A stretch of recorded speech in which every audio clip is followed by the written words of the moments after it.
Hello.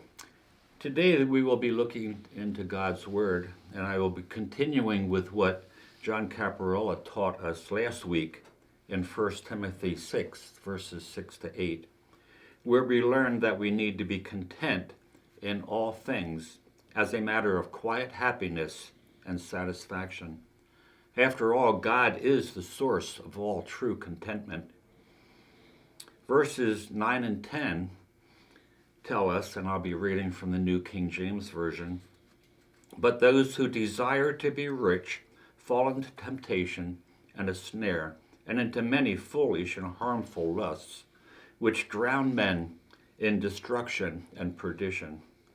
For the love of money is a root of all kinds of evil, for which some have strayed from the faith in their greediness and pierced themselves through with many sorrows."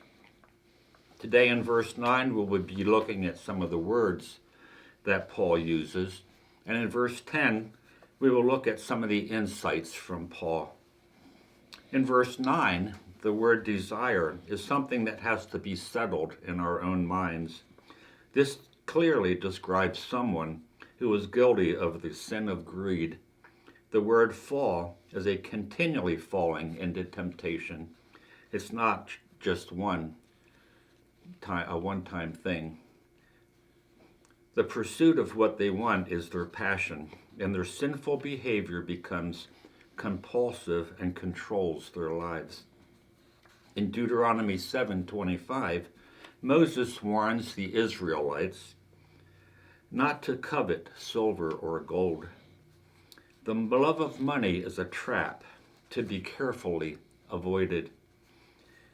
These wants or desires are foolish because they are often irrational, illogical, and senseless.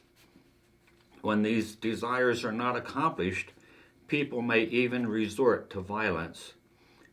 According to James 4:1 and 2, they will have nothing to do with the spiritual realm of service of God. Drowned often gives the idea of dragging to the bottom, and destruction is referring to the eternal ruin of the soul. Perdition is the state of eternal punishment. These terms paint a picture of the total devastation of both the body and the soul. In Acts 8:20 to 23, Peter sternly rebukes Simon for what he wanted to do with his money. James is, in no uncertain terms, condemned those who love money in James 5, verses 1 to 5. In verse 10, the love of money is a compound word that literally means affection for silver. Money is not intrinsically evil, as long as God graciously provides it. Paul condemns the love of money, not money itself. He's not saying that we shouldn't have a savings account.